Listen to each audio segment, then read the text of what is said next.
Assalamualaikum warahmatullahi wabarakatuh. Nama saya Sakira Anissa Nurjaini dari Prodi Manajemen Pariwisata semester 2 dengan NPM 2019-10056. Di sini saya akan mengumpulkan tugas KWU dari dosen Ibu Indah Gustiana Mukhtar. Jadi, strategi atau langkah apa yang bakal kita lakuin kalau kita jadi pengelola bisnis pas pandemi corona ini udah berakhir atau udah beres, agar customer itu tetap berlangganan sama kita atau tetap loyal sama kita, yaitu hormati dan perkuat hubungan Anda dengan pelanggan.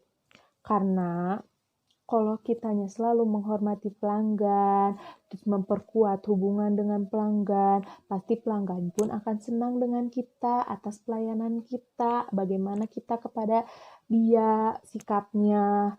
Lalu pelanggan juga tidak akan berpaling dari bisnis kita.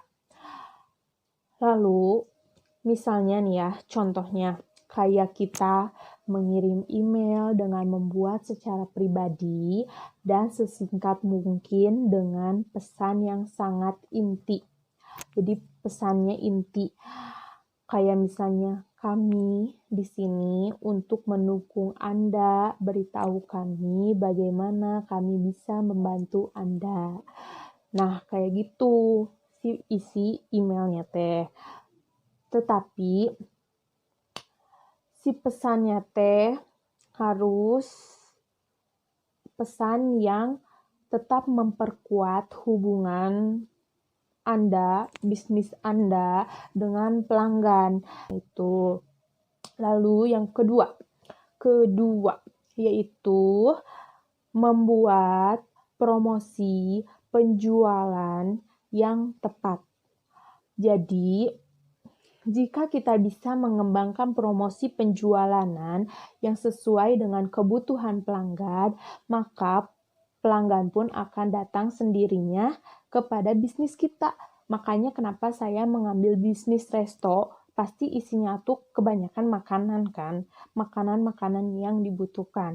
Kenapa saya bisa bilang itu kebutuhan? Ya karena nggak mungkin manusia nggak makan kan.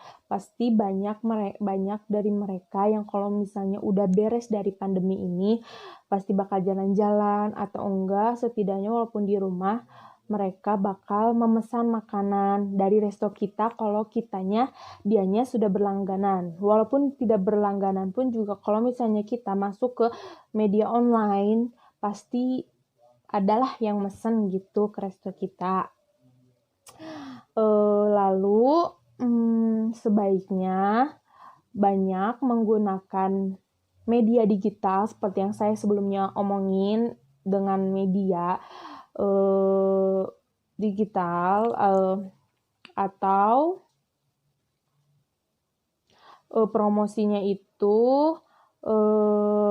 melalui konsep-konsep yang saya bikin, yaitu seperti konsep visual, konsep kreatif, konsep media, dan konsep pesan. Itu media promosi yang saya masukkan agar penjualan bisnisnya tuh tetap berjalan, tidak merugikan diri sendiri, masing-masing, dan lain-lain.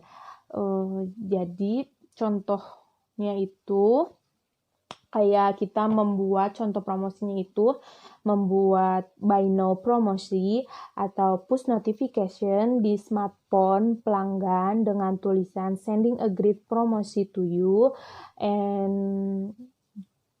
dan juga dapat mengirimkan penawaran yang menarik ke email mereka, penawaran-penawaran kayak promosi gitu, kayak misalnya beli 1 gratis 1 atau enggak beli 1 dapat hadiah apa gitu. Selanjutnya, yang ketiga, yaitu cara dan strategi penjualanan yang kreatif. Misalnya kayak membuat video unik dengan cerita yang lucu, strategi penjualannya. Jadi cerita yang lucu tuh kayak cerita-cerita yang humoris gitu.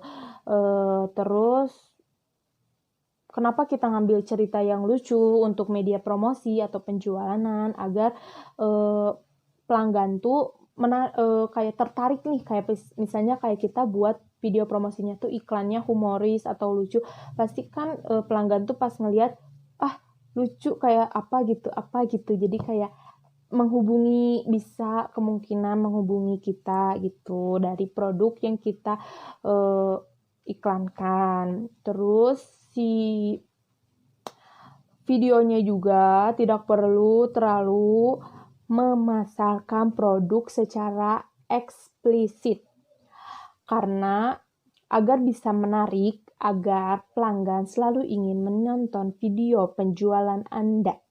Setiap Anda memposting di media sosial atau media lainnya, dengan cara itu tidak terlalu memasarkan produk. Ya, gitu. Lalu yang kedua, kita harus bisa memanfaatkan customer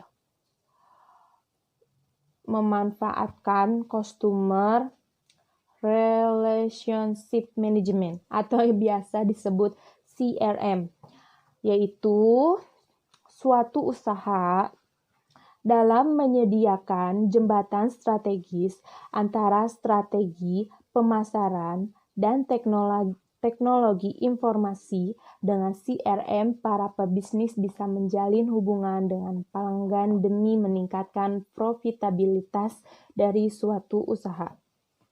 Kenapa kita harus memanfaatkan CRM ini?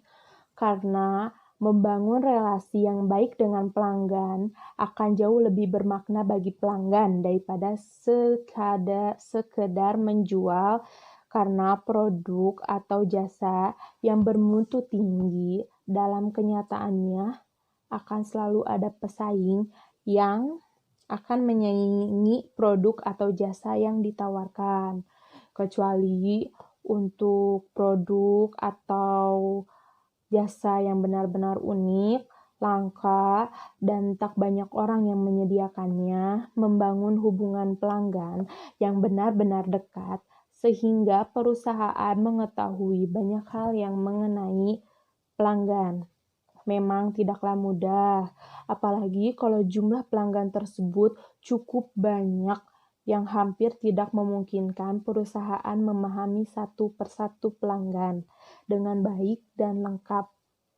Untuk itu dibutuhkan suatu cara yang tepat agar perusahaan dapat mengetahui pelanggannya secara lebih baik pula. Cara terbaik membangun hubungan dengan pelanggan tersebut adalah dengan membangun CRM, yaitu atau biasa disebut Customer Relationship Management. Terima kasih, saya Zakira Anissa dari Prodi Manajemen semester 2 dengan NPM 2019-10056 telah memenuhi tugas dari Bu Indah. Terima kasih.